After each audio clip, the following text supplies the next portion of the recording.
We all have tasks we'd like to avoid, like mailing and shipping. It takes time lugging all those letters and packages to the post office. That's why you should try Stamps.com. For 25 years, Stamps.com has made mailing and shipping easy. You get all the services of the post office right on your computer, anytime. No traffic, no waiting, no hassle. Plus, you save money with discounts up to 84% on USPS and UPS. With Stamps.com, all you need is a computer and printer. Print stamps, print shipping labels, and if you sell products online, Stamps.com connects with every major marketplace and shopping cart, so you can spend less time on shipping and more time on your business. Get started with Stamps.com today. Sign up with promo code PROGRAM for a special offer that includes a 4-week trial, plus postage and a digital scale. Just go to Stamps.com and enter code PROGRAM. 7 things you don't really need to know, but probably should. I'm Jamie East, and this is the Sunday 7. On this week's Sunday 7, we look into the accelerating pattern of climate change as Europe faces a nightmare heatwave. We hear from NASA about a new Mars project. We discover a new way to measure teenage well-being. And our tech guru Will Guyatt talks all things wizards, warlocks and soldiers. But first, on this day in 1969, Buzz Aldrin, Michael Collins and Neil Armstrong blasted off from Cape Canaveral in the Apollo 11. Their mission was only to land on the flipping moon.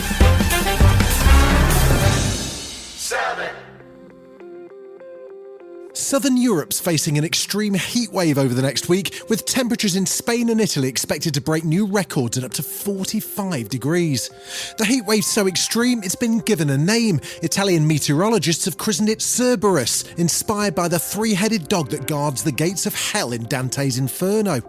Already in Italy, construction workers have died from heat stroke and tourists are passing out in Rome. According to Luca Massali of the Italian Meteorological Service, the Earth has a fever and Italy is feeling it firsthand. Southern Europe's not alone though. Huge swathes of America are also under extreme temperature warnings as the summer of 2023 looks likely to set new records.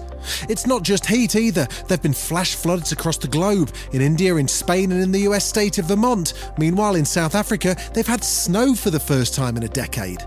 New York was also flooded on Monday as 20 centimetres of rain fell in just a few days, and Governor Kathy Hochul says it's time to face facts. Climate change is here. We can't turn our eyes any longer to the fact that we have to build up. Homes and businesses that are in low-lying areas are going to need to be lifted up. Otherwise, we're ignoring the reality that flooding is part of life now here in the state of New York. It is now part of the new normal for New York. The planet's clearly heating up, with new global temperature records recorded this month. The US Special Envoy for Climate Change, John Kerry, was in the UK this week, travelling with President Biden and meeting with King Charles to discuss the crisis. And he says people need to join the dots and start taking action. Finally, maybe people are realising this is real, and it's going to get worse unless we move rapidly to be able to accelerate the transition. Emissions from the burning of fossil fuel is creating the climate crisis. And Professor Michael Mann from the University of Pennsylvania is worried that people still don't understand the risks if we don't change our behaviour. We sometimes hear the expression a new normal. Is this a new normal? But it's worse than that. This is an ever-moving baseline of worsening climate impacts. This only gets worse and worse if we continue to burn fossil fuels and load the atmosphere with carbon pollution. You know we love to talk about tech and social media and gaming and all of that on the Sunday 7, and this week is no exception. You know who's coming. Will, how you doing? Yeah, really well, thanks. This week's chat's a bit like Succession for nerds, isn't it? There's competition merger rules in the boardroom being applied to warlocks, wizards and soldiers. Is that right? Yeah, this is Microsoft trying to buy the game maker Activision Blizzard, who do World of Warcraft, Call of Duty and other stuff. These deals go through all the time, but this one has really caught the eyes of kind of the competitions commissions, because this is the idea that if Microsoft is able to buy the company that makes Call of Duty, is it going to stop everybody else having Call of Duty, which is still one of the world's biggest game franchises every year? To put this into perspective for the non-gamers listening, the gaming industry is worth 3 times more than the music industry and 4 times more than the movie industry. It's serious business. It generated over $180 billion last year, right? Yeah, and let's look at this. They're wanting to buy Activision Blizzard for $69 billion US. Disney purchased the whole of Star Wars for $4 billion. So it gives you a clear understanding of just how huge the video games market now is. What's happened most recently is the US courts said this could now go ahead, but now the financial regulators in the US are going to appeal that decision. This comes after the UK regulator had already said this stifles competition. But bizarrely at the same time, Microsoft are quite clearly saying as a result of this deal, they would do a 10-year partnership with Sony. They'd do the same for Nintendo. In 2023, I don't think Call of Duty existing solely on Xbox would kill off the other platforms, and Microsoft would be bonkers to suddenly say we're going to cut off these other platforms if this game makes Activision billions of dollars every year. So it's a weird situation, this now being decided by courts and judges. It's weird with gaming being such a progressive industry that's so far behind TV. You know, on my Skybox, I can access Apple, Netflix, Prime Video, Disney Plus and all of that. Everyone's going to have to make friends at some point, aren't they? The opposite side of that is Super Mario, apart from a few ropey smartphone games, has never appeared on a non-Nintendo platform. There's a few exceptions for the nerds back in the early 90s. But the reality is, is that anti-competitive from Nintendo? Is a judge eventually going to force Nintendo to put Mario and his activities on Xbox or PlayStation? So Microsoft certainly say in their claims to this, they don't believe they're going to sell a boatload more Xboxes on the back of exclusively having Call of Duty. Well, if they come for my Sega Mega Drive and Sonic, there'll be hell to pay, Will. Thank you so much, buddy. Thank you. Still to come on the Sunday 7, Ireland's got a whale problem and Iceland's volcanoes are at it again. Bloomin' heck. 5. If there's one pair of words that rarely go together, it's surely happy and teenager. The process of development and the wave of hormones it unleashes can lead to lots of pressure on a teen trying to figure out where they fit in the world and coping with the stress of social media and belonging, which often results in a certain level of misery.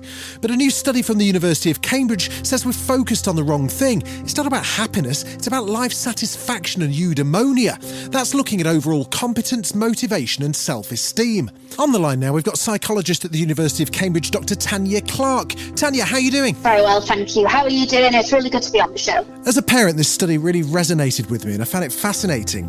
Can you describe it for the listeners? In a nutshell, we tend to measure our child's success on academic achievements, but you're saying something different, right? I think what we see, definitely in the UK education system, is an over-focus on kind of academic achievement as a measure of external success. And in the research that I've conducted at Cambridge, we can see that children very much internalise that system of self-worth and comparison, and that can breed feelings of inferiority and lead to some really quite damaging outcomes. What part do you think lockdown played in all this? Certainly in our household, it crystallised that success and happiness can come from somewhere completely different. Does that make sense? Absolutely makes sense. I mean, I think it's interesting in two ways, isn't it? First of all, I think, the COVID pandemic, it really highlighted what is most dear to us. But of course, what was really interesting was children lost a lot more than just their learning during the pandemic. They lost a sense of community with their peers. They lost the relationships with their teachers. COVID highlighted this interplay between achievement and well-being in those two ways. And it's got a great name, hasn't it? Am I pronouncing it right? Eudaimonia? Yeah, that's right. So what is eudaimonia? Basically, the Greek, it roughly translates as eud, which is good, and daimon, which means spirit, so good spirit. It was really defined as self-actualization. In other words, how successful does an individual feel? What is it that helps them to feel valued, competent, confident? So if you look at a tree, you can see on the surface, it might look content, it might look happy, but deep underneath the tree, you've got the roots and the nutrients, the things that are helping it feel good, the things that young people engage in on a day-to-day basis that make them feel good, successful, confident, and self-actualized. It's that infrastructure and the system of meaning that we kind of imbue upon adolescents that really are messaging and sending them certain signals about their worth and, you know, how successful they are. What tips would you give parents and caregivers to ensure that their teenagers and adolescents are living their best life then? Really, I think what eudaimonia teaches us is that every young person deserves to feel a sense of competence and accomplishment. And I think the way that parents and grandparents and family systems can cultivate that in young people is to really get to know them. So allowing children the space to really define what's important to them. And other things, I would say, you know, being very, very aware of how we're praising young people is also key. Are we comparing them to others inherently, or can we actually kind of temper the way that we praise young people in a way that it's praising their effort rather than some outcome at the end of a test? Dr. Clark, that was fantastic. Thank you so much. Oh, thank you very much. I hope it was helpful.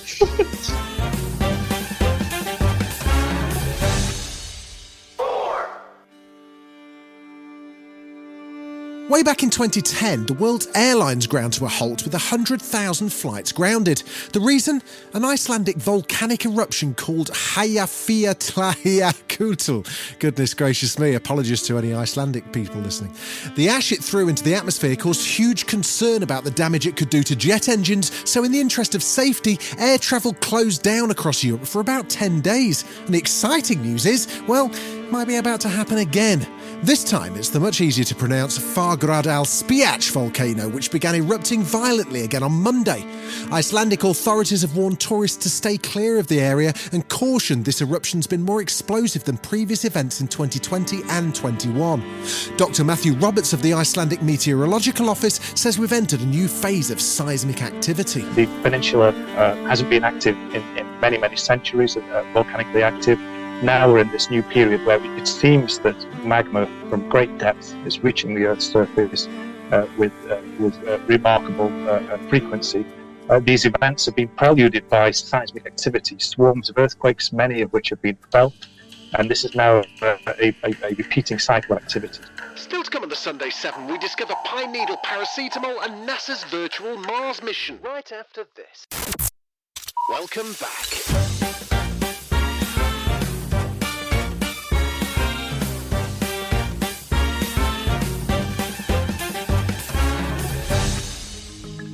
We've already discovered that climate change is an increasing headache for the planet, but before you reach for the paracetamol, I've got some more bad news for you.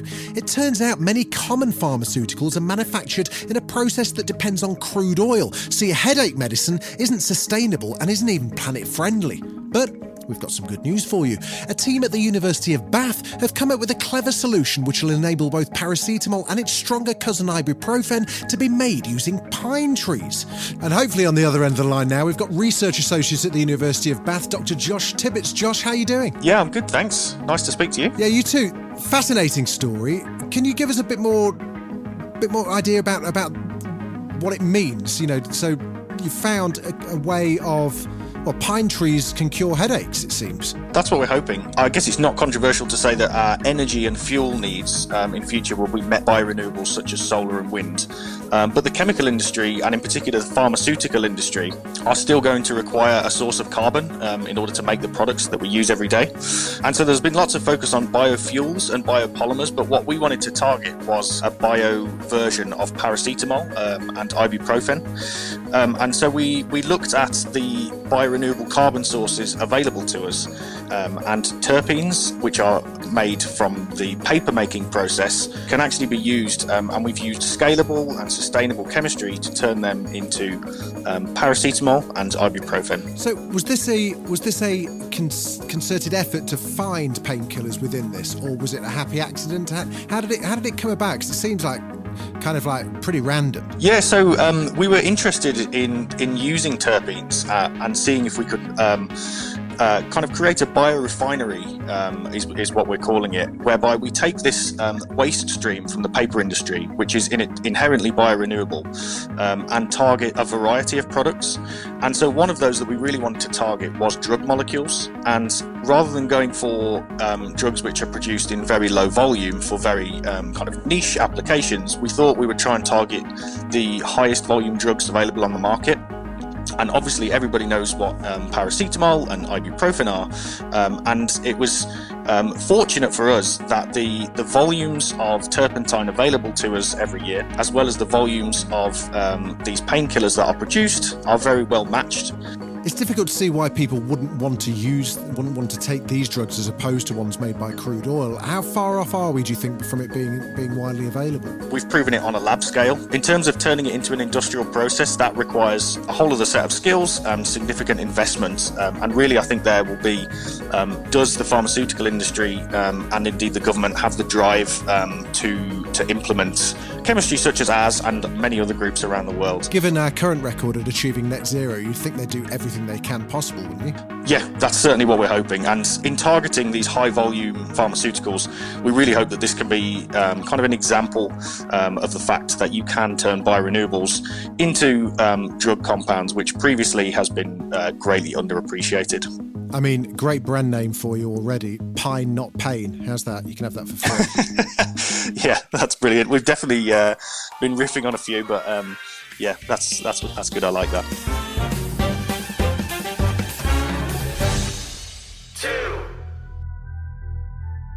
The billionaire space race seems to have faded slightly as the planet's billionaires instead prepare for a cage fight. And yep, I've seen those Zuck training photos. No, don't Google them. I think we've Googled enough photos this week, haven't we? But even as billionaires lose focus, NASA continues preparations for its long-awaited mission to Mars.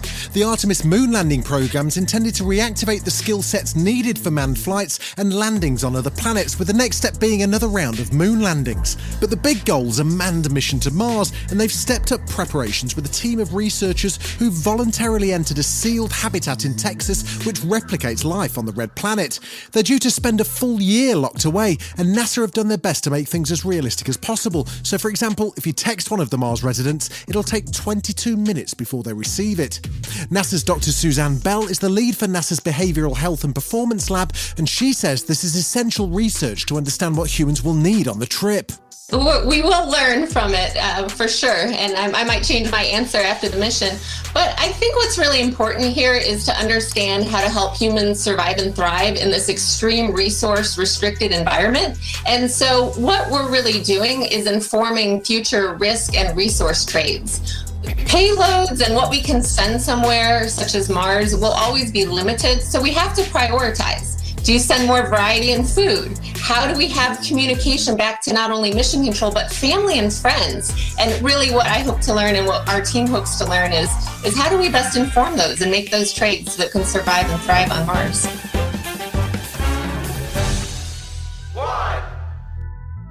One of Ireland's most famous attractions was the dingle dolphin known as Fungi. He used to appear regularly beside tourist boats and even pose for photographs. Sadly, Fungi disappeared mid-2020 and hasn't been seen since. But Kerry on Ireland's south coast is now struggling with a different kind of water mammal problem after the body of a fin whale washed up on its shores. The fin whale's the second largest species of whale, and the body on the beach measures 19 metres long, which suggests it wasn't even fully grown. The biggest issue for the Irish authorities is how to dispose of a carcass that size. Paddy Fenton's the county vet for Kerry County Council, and he says it's probably best to let nature take its course. It's very difficult to get a machine in here, and even if we do get a machine in here, it will be very difficult to bury him. The whale is full of gas at the moment. We're very apprehensive about moving it or punching it, because there are plenty of records of whales exploding. This has been the Sunday 7. Wherever you're listening, do us a favour and hit the follow button. We'll be back tomorrow at 7 a.m. with the regular Smart 7. Have a great rest of your weekend. Written, produced and published by Daft Doris.